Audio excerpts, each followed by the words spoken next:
Jemaah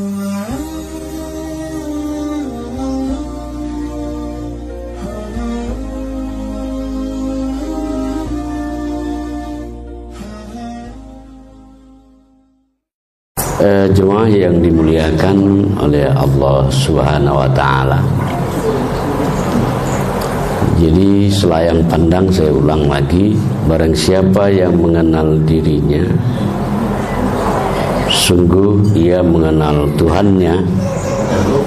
Barang siapa mengenal Tuhannya, binasalah dirinya. Maka simpulnya, mengenal diri yang kita kenal, itulah diri kita. La qadirun wala muridun wala alimun wala hayyun wala sami'un wala basirun wala mutakallimun.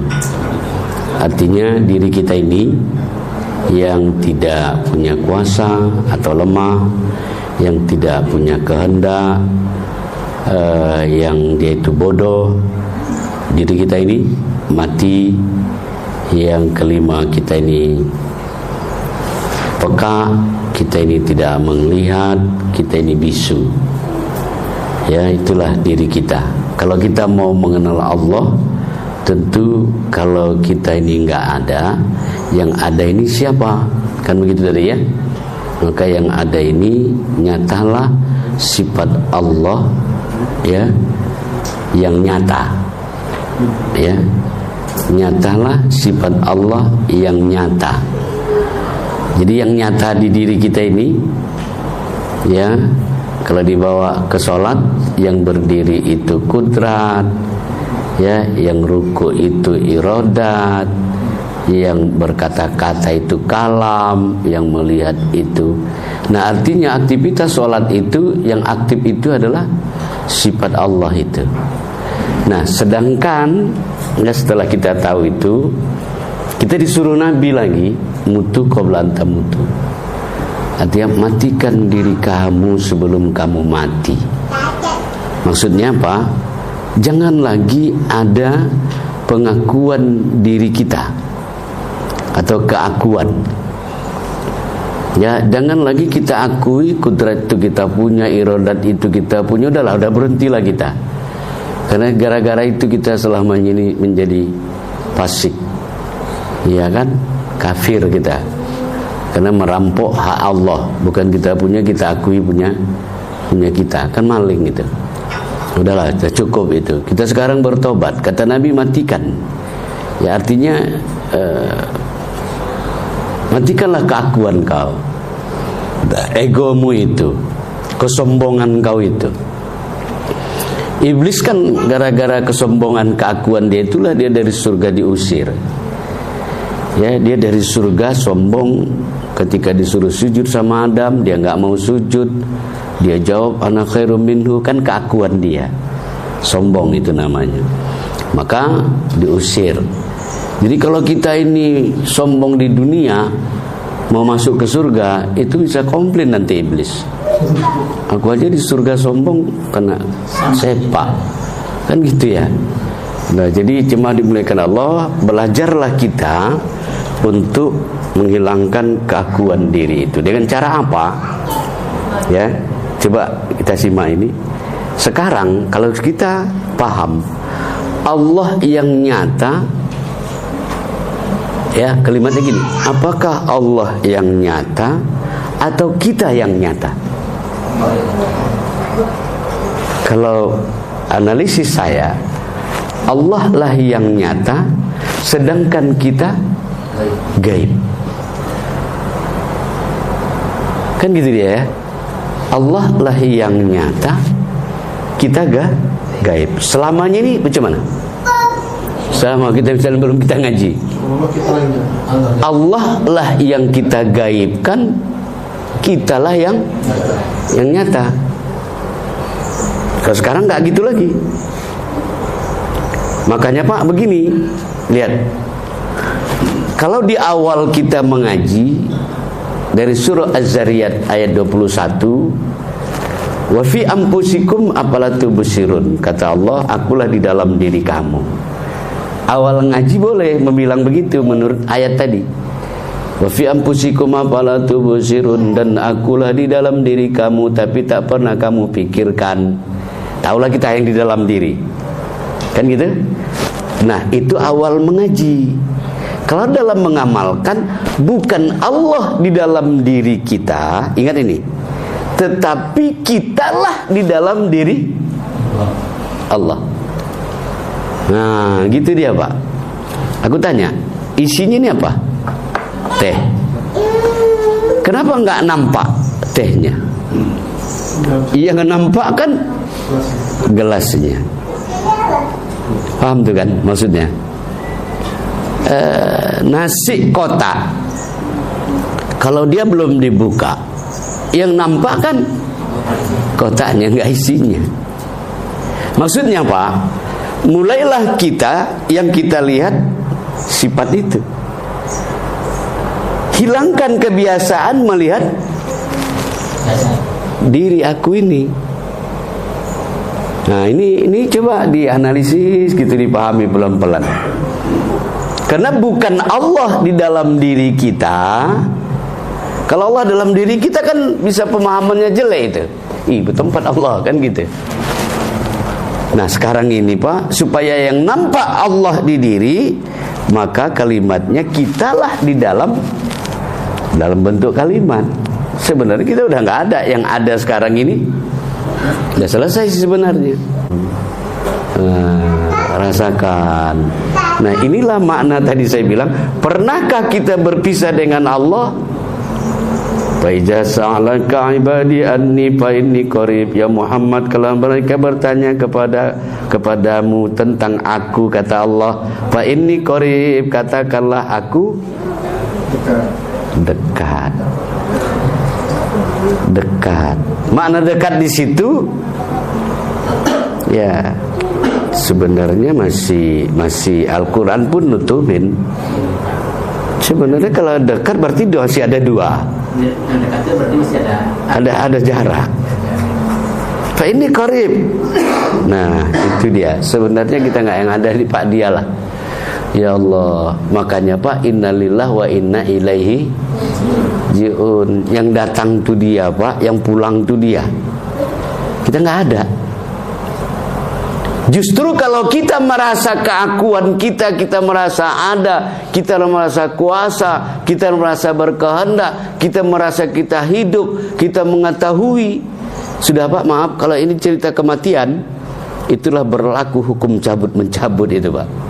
Karena kau merasa kau ada, dicabut. Bagaimana sakitnya napas itu, ruh itu dicabut, ya bagaikan kambing yang hidup dikulitin. Ya kan? Ya, sakit lah. Sakit. Maka kalau kita istiqomah dalam kaji ini, dalam kehidupan kita, dalam kita beribadah, maka tidak ada hukum cabut mencabut berlaku sama kita Pak. Kita hanya pulang. Nah, itu nggak berlaku. Ya, mati itu kan ada 4 macam. Mati orang syariat, jasadnya busuk. Mati orang tarekat, mengecil. Mati orang hakikat, ya kan, jasadnya itu diangkat Allah, digali kuburnya itu Pak, nggak ada dia di situ. Kalau orang makrifat, sama-sama kain kafannya pun nggak ada di situ. Kenapa? Nggak, mana mungkin Allah menghinakan diri dia sendiri. Nah, bayangkan Pak, kita ini sekarang siapa kita ini?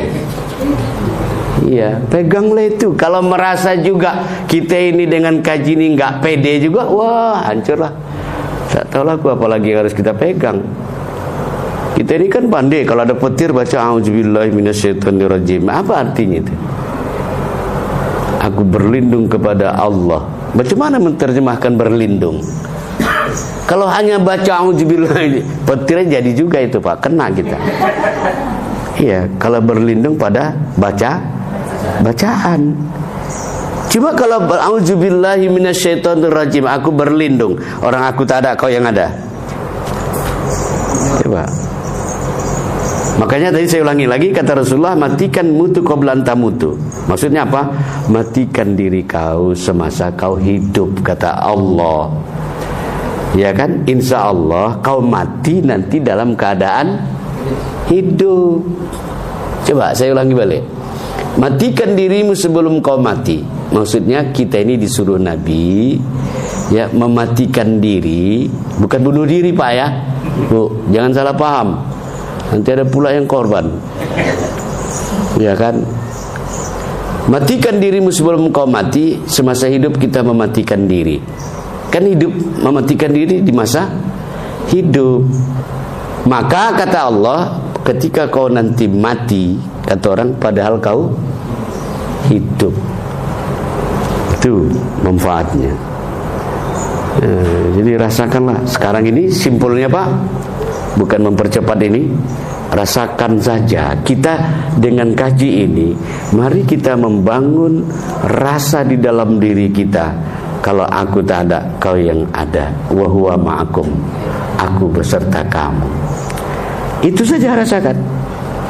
Nah, makanya Pak, haram, aku harus tegas saja. Haram orang sholat kalau yang dia bawa rasa dirinya. Tapi yang kita bawa rasa apa? Rasa ketuhanan itu Pak. Baru dia sinkron, baru dia khusyuk, baru dia sholat enak.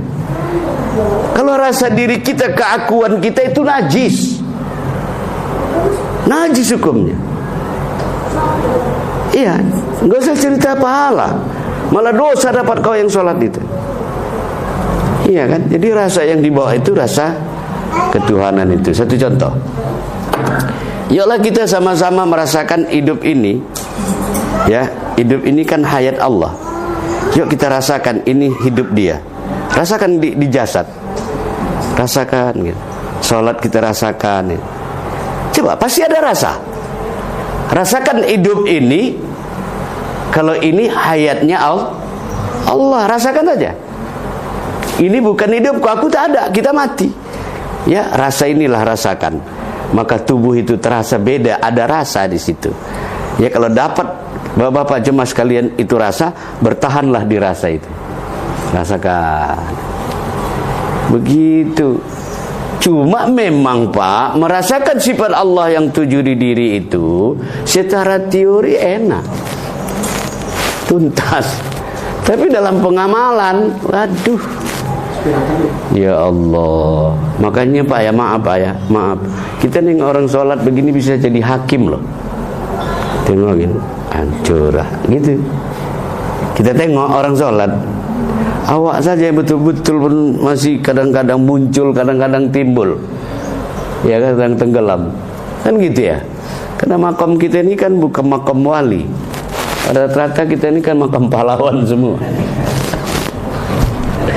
Ya kan gitu kan, makam pahlawan. Nah, itu pun matinya mati dibunuh pula itu. Nah jadi ini dia Pak, rasa ketuhanan itu. Ya, kalau bisa ya bangun pagi itu Pak. Dan yang tidur tadi kan itulah mati kan. Yang bangun itu Pak, yang bangun itu itulah sifat Allah di diri itu. Maka begitu kita bangun dari tidur, ucapkanlah la ilaha illallah. Sudah? Waktu kita bilang la ilaha illallah atau asyhadu an la ilaha illallah, kemana kita memandang kalimat itu? Asyhadu an la atau la ilaha illallah. Pandanglah sifat itu. Bahkan yang mengatakan la ilaha illallah itu kalam siapa? Kehendak siapa? Dia juga kan. Jadi dia yang menyaksikan, dia yang disaksikan. Makanya wajib Pak kita ini, kalau dalam anak TK kan bangun tidur baca alhamdulillahilladzi ahyana ba'dama amatana wa ilaihin nusur. Ya kan? Nabi Adam begitu ditiupkan ruh ke dalam jasadnya. Jasadnya pun matanya aktif, kupingnya aktif.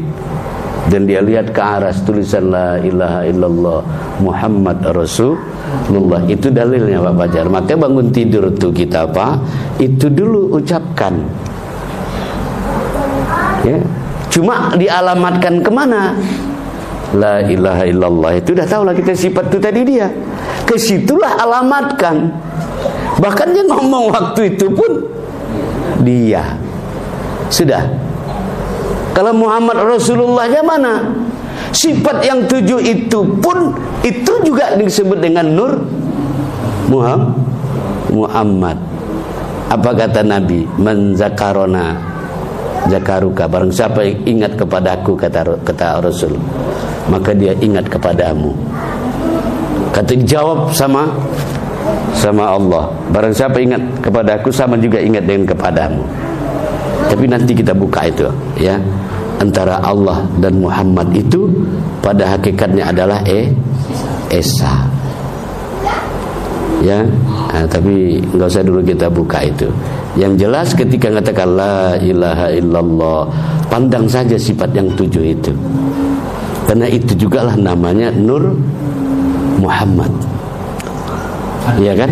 Pada saat Muhammad Rasulullah. Itu juga dia, Pak. Itu juga dia. Nah, ini ku dalamin sedikit. Masih saya kan gini, Pak. Supaya ini kan yang apa betul gitu. Kita lakukan itu. Ya kayaknya mungkin apa ya? Ini sudah kerja kali. Iya, memang harus duduk di sini kita, Pak. Udah tahu kita kaji ini. Yeah. Kalau bersahadat dalam sholat itu, jangankan bersahadat dalam sholat. Kalau kita bersahadat harus nampak barangnya. Baru syahadatnya sah. Kalau enggak, asal hanya ucapan aja kan. Nah sekarang kan nggak gitu, Pak. Begitu kita ucapkan la ilaha illallah Muhammad Rasulullah, nampak barangnya.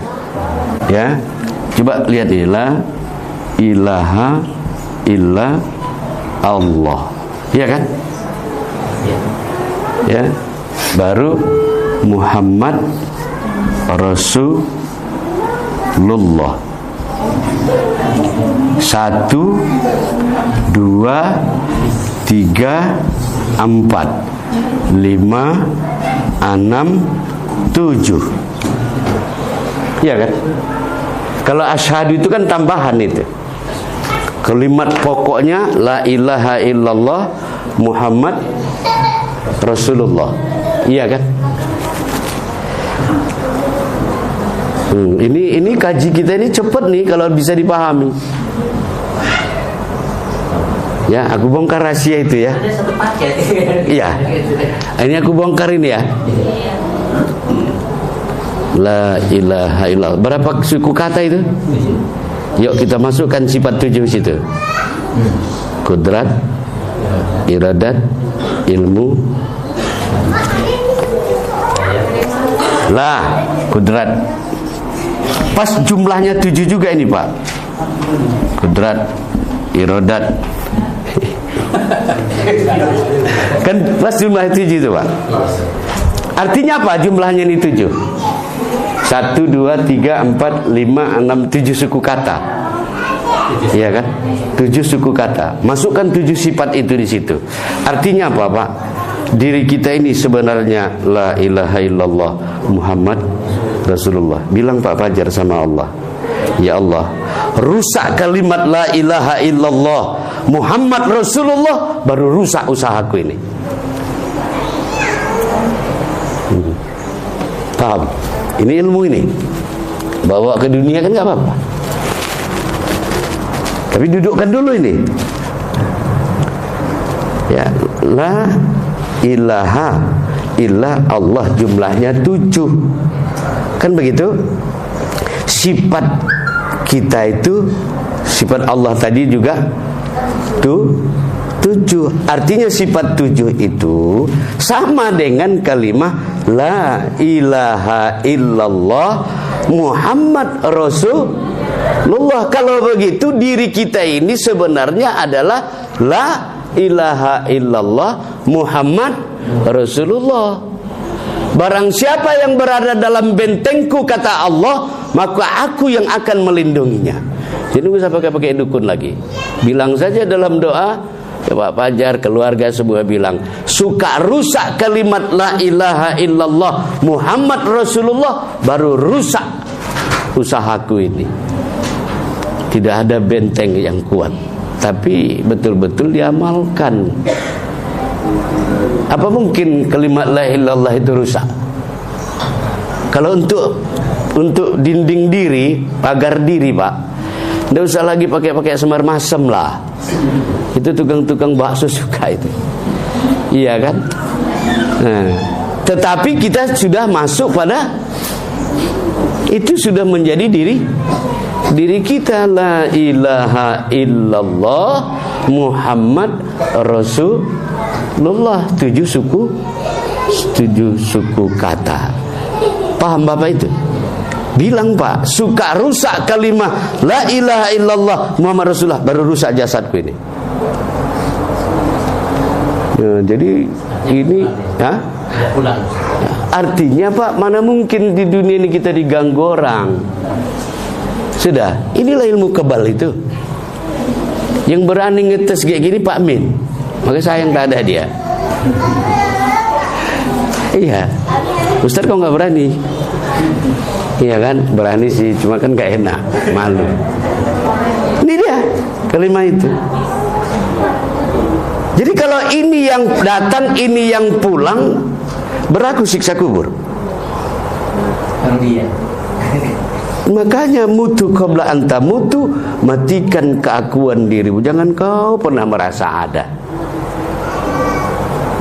Ya, maka ditekan Nabi lagi, wujudika zambun, wujud kau itu adalah dosa. Ketika kau yang merasa kau sholat, kau membaca Al-Quran, kau yang berzikir, jangankan pahala, malah dosa yang kau dapatkan. Di mana letak dosanya? Sampai dikatakan Allah, fawailul lil musallin, celakalah orang yang sholat. Kok orang sholat celaka? Kalau dia merasa dirinya ada keakuan dia. Ya, ini inti kaji nih Pak.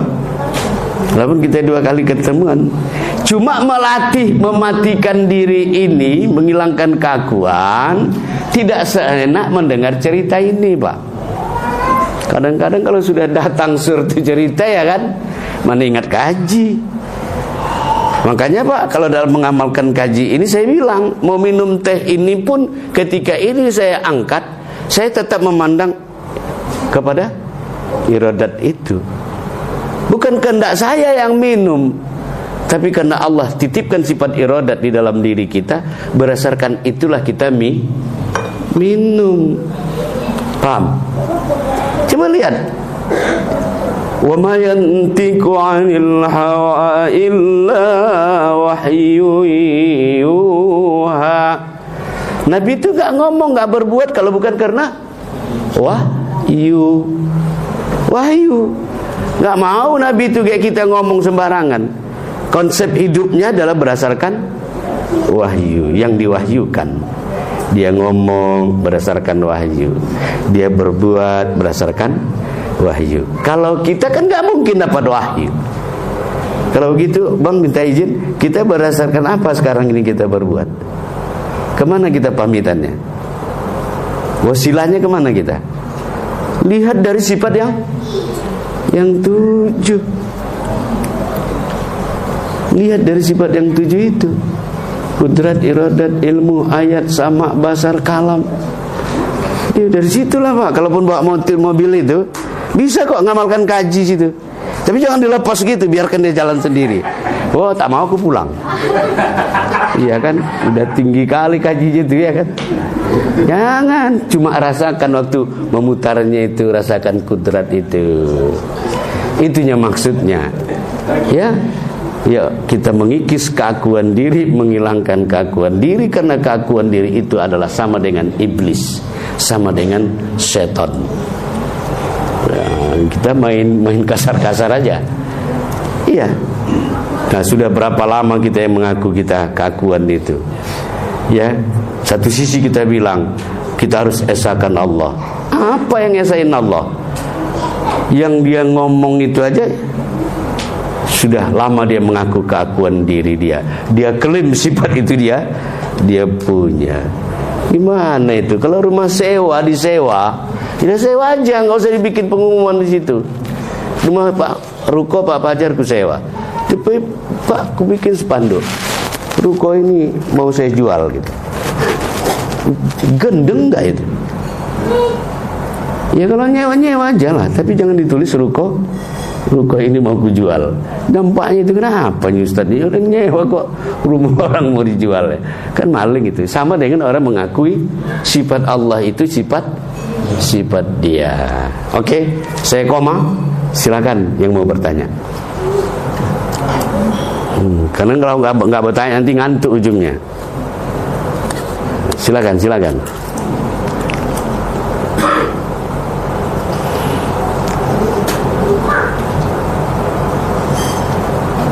Ya. Waalaikumsalam warahmatullah. Kalau di dalam ilmu tarekat kan dia ada istilahnya zikir. Salah satu kayak zikir 5.000 bulan tadi kan. Itu sedangkan jadi kan matian diri sebelum mati. Begitu. Jadi waktu kita berzikir yang 5.000 itu dia kalau bisa. Jadi kalau begitu kan dia kehendak Allah. Kan gitu. Jadi gimana cara kita ini untuk misalkan Pak? Oh. Begini. Inilah enaknya mengaji itu. Kalau kita orang Thariqat Naqsabandiyah, kita bermain zikir qalb. Ya, dilatih yang pertama. Qalbun itu dia menyebut Allah. Aku sandingkan dulu dengan hadis juga bunyinya la yazkurullah illallah. Tidak ada yang bisa ingat kepada Allah terkecuali Allah. Maka kita ukur Pak, ketika kita berzikir Naqsabandiyah itu, ya hati-hati. Di mana hati-hatinya? Kadang keakuan diri itu masih ada, merasa kitalah yang menyebut, sedangkan kita nggak ada. Makanya dalam kaifiat 10 itu Pak Fajar, kalau ingat kaifiat 10 sebelum berzikir kan ada. Sebelum ilahi anta maksudi kan kita mutu qabla anta mutu kan. Matikan dirimu sebelum kau mati. Jadi yang dikaji ini kalau dibawa dalam Thariqat Naqsabandiyah, yang menyebut itu jangan lagi kita. Hilangkan kekitaan keakuan kita. Mutlak yang menyebut itu dia. Nah, begitu dia. Dalam mempraktekannya. Kenapa? Kalau masih ada kita, sebiji jaroh pun saya bilang, itu hijab. Padahal Allah tidak mau menghijab dirinya. Yang menghijab Allah, mendinding Allah itu kita sendiri. Kenapa? Kadang-kadang kita adakan lagi diri kita, hijablah. Padahal seperti saya bilang tadi, dalam pemahaman kaji ini yang dari awal, Allah itu ada sedangkan kita nggak ada. Cuma kadang-kadang kita ini lucu, ya sudah kita ini tak ada tapi merasa ada. Ini ngeri loh hidup kayak gini, miskin tapi sok kaya, kan aneh itu Pak.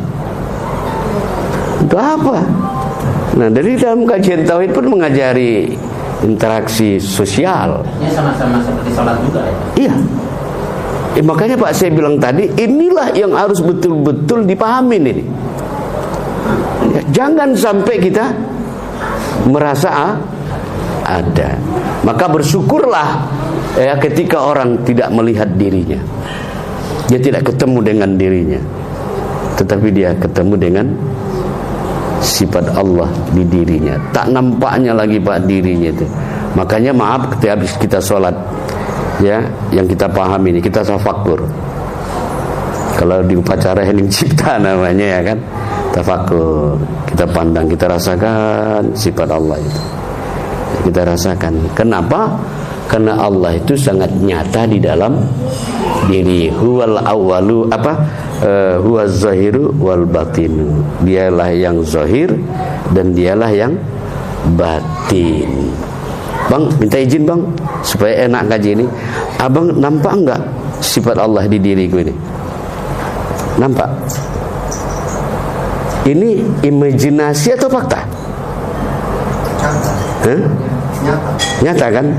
Maksudku dalam nanti Bapak sholat, jangan lagi menghayal. Ngerti? Dalam penggunaannya ini, yang melangkah ini udah, jangan lagi bilang kaki. Ya bilang aja kudrat. Gitu loh. Itu maksudnya nyata-nyata. Ketika kita membaca Bismillahirrahmanirrahim, baca Fatihah, memang itu kalam-kalam dia. Jangan lagi seolah-olah kita menonton kan imajinasi itu, angan-angan. Enggak, nyata-nyata aja Pak. Allah, kalam-kalam dia, orang kita nggak ada. Berani? Paham tuh? Paham, tapi belum bisa. Jangan bilang payah. Kalau kita payah berarti kita masih merasa ada, makanya kita payah. Nah, karena jujur aja Pak, ini saya terbuka aja, karena sudah lama keakuan itu yang mendominasi di diri. Bagaimana kita untuk yang namanya mau mengusirnya? Tahu kan kasus gerobak pasir kan?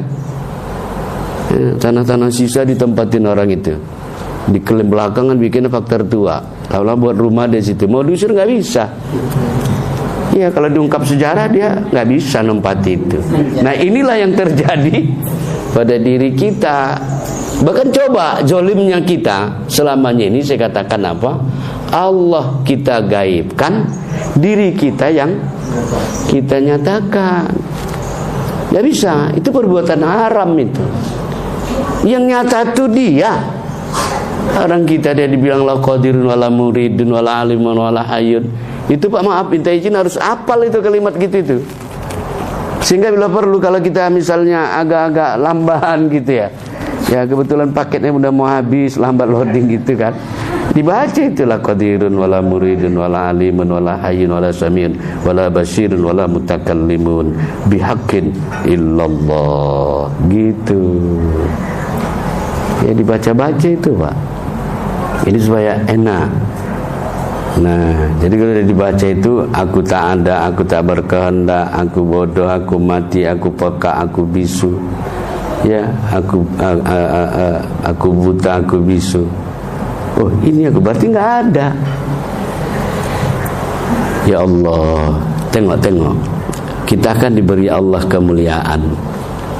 Kalau orang udah jadi mayat, Pak, pejabat sekalipun terhina atau mulia? Terhina lah, terhina sekali. Nah jelek-jelek begini kita Pak, jelek-jelek begini kan masih dimuliakan orang. Kenapa kita dimuliakan orang? Karena masih nyata sifat Allah di diri ini.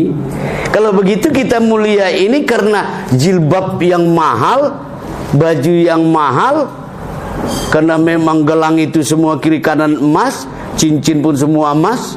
Lantas berdoa pada waktu wirid, ibu-ibu angkat tangan tinggi-tinggi, ya kan? Dia pun aminnya kuat, biar tengok orang gitu kan. Nah, bukan karena itu kita mulia. Jujur Pak, kita mulia ini sekarang ini karena sifat Allah itu, dan itulah yang ada. Ini Pak, kita ini sarung doang ini, sarung, nggak ada, nggak laku ini. Nah, kira-kira begitu. Jadi artinya apa Pak? Mari kita lebih menzahirkan nyatanya sifat Allah di diri dan belajar kita menghilangkan diri. Oke. Apa lagi itu? Ya, nggak apa-apa. Ini kan di sifat dia itu ada 7 dari Islam. Ibadah saling tunduk. Tadi kan dia la ilaha illallah Muhammad Rasulullah itu 7 juga Ustaz. Apa ada pembagian enggak? Misalnya itu di makam iradah atau oh enggak begitu. Cukup hanya kita paham sifat Allah itu kan itu di diri, kan begitu. Nah, dirahasiakan Allah, lafaz la ilaha illallah itu pun jumlahnya 7 suku kata. Artinya apa? Kalau kita paham sifat Allah kudrat di diri itu sama dengan kita mengucapkan la ilaha illallah, kan memandang itu juga. Kan itu yang kita pandangkan. Muhammad Rasulullah pun itu juga yang kita pandangkan. Kalau begitu, hakikat diri kita bertuliskanlah, paham? Gitu dia. Maka ini bagus diamalkan. Misal, ya namanya kenapa zaman sekarang ini, tapi dengan dasar kehendak dia juga, iya kan? Kata Nabi, ya, berdasarkan diskusi itu, barang siapa yang berada dalam benteng Allah, ya, maka aku yang memeliharanya. Maka salah satu amalan Rasulullah yang tidak ditulis, dia menjadikan bahwa memandang dirinya la ilaha illallah Muhammad Rasulullah. Maka bagaimanapun dia dikejar dari negeri Taif, bersembunyi di Bukit Tursina, di Gua Sur maksud saya, ketika dia dijadikan bahan undian mau dibunuh dengan Suraqah, dia tetap dalam lindungan Allah. Maka bilang kepada kita semua ini, ya Allah, suka rusaklah kalimah la ilaha illallah Muhammad Rasulullah, barulah rusak diriku ini. Ya kan? Nah, kalau sudah itu jadi diri, Pak, ya aku pikir memang Joshua nggak belajar ini, dia maka jebol, dia ditembak itu. Ya, kalau sudah itu jadi kalimat kita, Pak, waduh. Ya, jadi kalau belum jadi itu kita, makanya aku ketawa Pak melihat bendera tulisan itu. Iya kan? Tadi kan aku ngotol kan di jalan, tulisan di mobil, di belakangnya itu kan kadang pakai pedang lagi, untuk apa itu? Kan kena jorok, kena hujan. Dengan itu, tempatkan lafaz itu menjadi diri. Itu aku, kata Allah. Jadi harus begitu. Jadi kalau udah duduk di situ, ya Allah, selamatlah kita dunia akhirat. Tapi pahami, Pak. Iya kan? Iya. Itu kalau andai kata kita kan yang sakit pada saat sakit itu, yang sakit jasad. Nah itu dia. Ya nggak apa-apa. Ya. Begitu faktanya kan, Pak? Iya. Selamanya ini demam, berarti yang demam Tuhan gitu. Iya kan? Atau Muhammadnya begitu. Dia begini, Pak. Inilah membuktikan bahwa kita masih dominan, Pak. Dominan keakuan itu. Kalau nggak dominan, kan ada Nabi Allah Ayub kan? Kan busuk semua badannya kan. Doanya sama Allah kan hanya, ya Allah, jangan sampai lidahku pun busuk, aku nanti tak bisa menyebut asma'mu. Kan itu doa dia. Nggak dirasakan dia kan rusak itu, karena dia menganggap, melihat bukan itu dirinya. Jadi artinya kalau sudah menyatu itu nggak ada. Ya. Ya begitulah, Pak. Ya kan, rasio Bapak terus main itu kan. Aku takut yang lain-lain nanti. Ya pelan, maksudku kita naik sama, turun sama dulu ya. Nah, tapi kalau ada kayak gitu, Pak, itu modelnya paksa kita musyawarah berdua. Ya, itu makanya sering saya bilang sama jemaah di rumah, tega kalian ya, dalam 1 minggu kalian tinggalkan aku. Maksud saya dapat kaji kayak gini, Pak, dipahami, diamalkan. Itu nanti, Pak, ilmu ini ilmu hidup. Ada sesuatu yang Bapak temukan gitu loh. Satu contoh, Pak, ini pengalaman saya ya, Pak ya. Tapi kalau belum bisa jangan dipahami ya. Kata kalimat itu begini, Pak, kau harus jadi Allah kalau mau ketemu Allah. Gitu Bapak ajar kalimatnya. Ini kan kalau didiamin kan bahaya ini kan. Tentu pengalaman spiritual ini, carilah guru. Siapa guru kita? Diskusi, bukan apa-apa, enggak kok. Zaman sekarang enak kok, enggak perlu jumpai guru. Telepon aja. Ustaz, minta izin Ustaz, ada pula begini kejadian, kira-kira begitu, selesai. Nah, kenapa? Sama kita mengaji begini, tapi ada yang ini sudah naik. Ya kan, ada yang tetap di situ aja dia. Nggak sama itu. Ya beda. Kira-kira begitu. Ya Pak ya. Jadi kita naik sama aja nanti. Apa mau tanya? Karena definisinya nggak nanya, hanya 2 kemungkinan. Paham 1, yang kedua sama sekali nggak paham. Sehingga nggak ada bahan yang mau ditanya. Silakan. Ustaz, dari supaya jadi yang kita pada salat itu kan terus ada kan ada selawat nabinya. Nah itu pada selawat itu kan Muhammad dan Ibrahim. Begini dia, ini panjang ini penjelasannya. Karena awalu khalaqallahu qabla al-asya. Kan ditanya Jabir, ya Muhammad yang di Mekah ini, apa yang mula-mula diciptakan Allah? Maka jawab Nabi Muhammad, nur nabiyuka. Nabi Muhammad pun menjawab, nur nabiyuka, nur nabimu. Nah, jadi begini ceritanya. Allah mau dikenal, diciptakanlah namanya Allah. Terus Allah mau dikenal, diciptakannya lah nur Muhammad. Nabi Muhammad di Makkah belum ada, ya kan? Belum ada nur Muhammad. Bahkan dikatakan Nabi lagi dalam sebuah hadis, ana minallah, saya dari Allah, kata Nabi. Nur tadi ya, ana minallah wal mu'minina minni, dan orang-orang mukmin itu berasal dari nurku. Sudah. Singkat cerita Pak, lahirlah Nabi sebelum Adam. Nur Muhammad kan sudah ada, Adam, Idris, sampai kepada Nabi Muhammad, Rasul yang terakhir 25. Sudah. Di dalam batin Muhammad bin Abdullah tetap nur Muhammad. Dari Nur Muhammad ke Adam, Nur Muhammad juga di diri dia sampai kepada Nabi.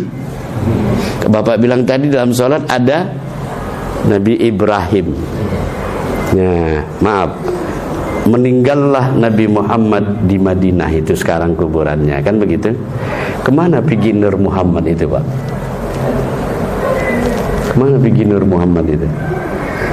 Dia masuklah ke hati orang-orang mukmin yang mengenal dia. Paham Bapak maksudnya itu? Berarti di dalam Nabi Ibrahim pun Nur Muhammad juga. Jadi kita juga semua gitu. Iya. Bagi yang mengenal dia. Tapi kan udah tinggi kali nih. Kita ke dasar dulu balik ya. Kayak tadi ada satu paket tadi ya. Iya. Ya kita ke dasar dulu. Ya, bisa nggak kita sekarang ini merasakan kita ini nggak ada, yang ada nih dia, gitu loh. Itu aja dulu. Ya kan? Nah, yang ada ini dia. Oh, gitu dia. Itu saja dulu Pak. Nggak usah dulu sampai ke situ. Karena ada cerita khusus itu nanti dia cara penyampaiannya. Namun yang jelas dikatakan Rasulullah, binasalah hidup seseorang, walaupun dia hidup ribuan tahun, tapi hidupnya akan sia-sia kalau dia tidak mengenal Allah. Sia-sia hidupnya. Seberapa banyak pun amalnya tidak digubris oleh Allah. Ya, ingatlah kisah Bal'am itu. Ya, kemudian kaitkan nanti dalam surah Al-Isra ayat 72 itu. Mangkana hajihi a'ma bahwal akhiratu a'ma wa adallu sabila. Barang siapa di dunia tak mengenal aku, maka di akhirat pun dia tidak akan kenal aku, dan dia adalah orang yang tersesat. Ya, yang kunilai kepada hamba itu adalah hatinya. Bukan hartanya, bukan jabatannya, tapi hatinya. Tentu hati yang dimaksud itu hati yang ma'rifah kepada Allah, yang mengenal Allah. Ya, awaluddin ma'rifatullah, awal agama itu mengenal Allah. Nah, kita kadang-kadang Pak, kita kaitkan dengan kaji kita tadi Pak Fajar. Kita seringlah bilang, yuk serahkan diri sama Allah. Sekarang bagaimana memahami itu Pak? Minta izin Pak Ampal, bagaimana lagi kita memahaminya? Kaji tadi kita udah nggak ada, yang ada dia. Terus kalimat selamanya ini serahkan diri sama Allah. Ya, kan gitu dia kan. Serahkan diri pada Allah. Diri yang mana mau diserahkan? Atau bagaimana sebenarnya memahami penyerahan diri itu? Ya kan? Karena arti agama juga berserah diri. Nah, berserah diri kalau kita memahami secara syariat, ada diri kita ada, serahkan. Kan gitu kan? Nah, sekarang kita nggak ada. Jadi serahkan diri itu memahaminya secara hakikat, ya, serahkan diri artinya apa? Kita tak ada, yang ada Allah. Itulah serah diri. Kita nggak ada, yang ada Dia semata. Itulah makna berserah diri sama Allah. Maka untuk bisa berserah diri sama Allah harus mengenal Allah. Nah, saya pikir nggak ada yang aneh dalam kaji ini. Kan nggak ada yang aneh kan? Menurut saya. Nah, tapi jujur saya sampaikan, Bapak Ibu jemaah dimuliakan oleh Allah, pahami inti dari man arafa nafsahu faqad arafa rabbahu, man arafa rabbahu fasadal jasad. Barang siapa mengenal dirinya, sungguh dia mengenal Tuhannya. Ya, barang siapa mengenal Tuhannya, binasa dirinya. Ya, dari sini dapatlah kita memahami bahwa Allah yang ada, kita tidak ada. Ya, sudah saya jelaskan itu tadi. Karena saya nggak berani banyak-banyak ngasih materi, Pak.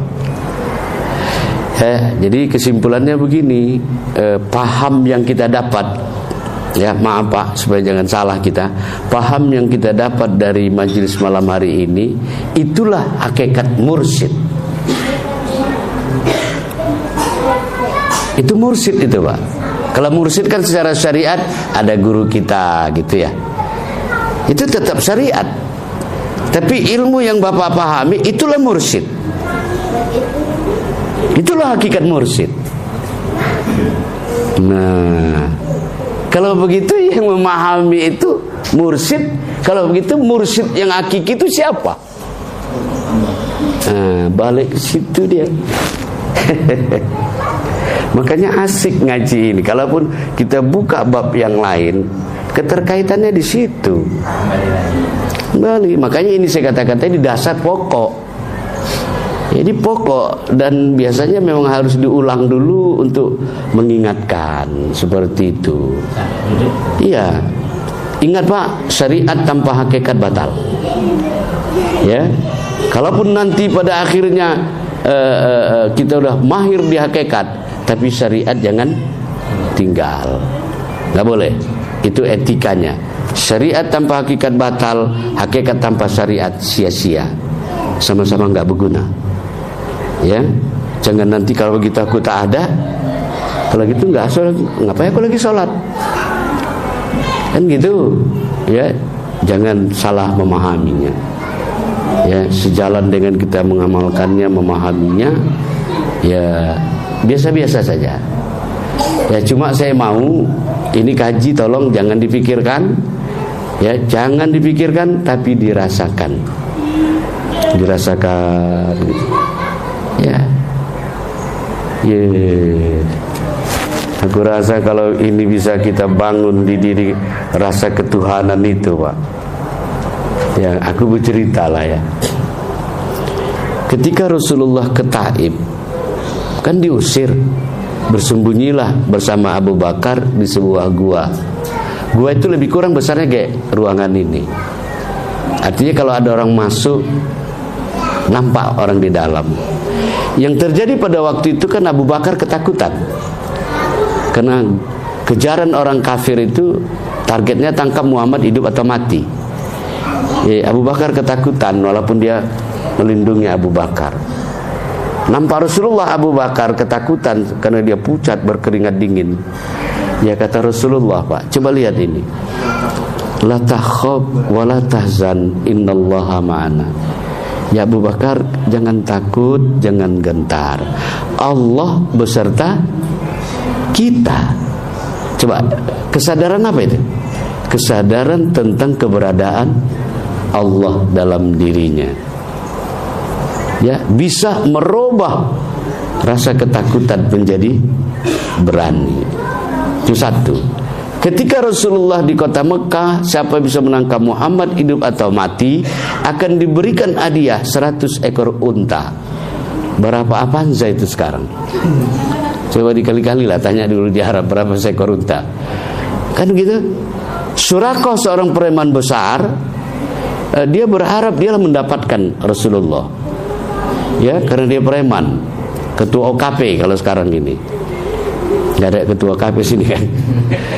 Salah paham pula.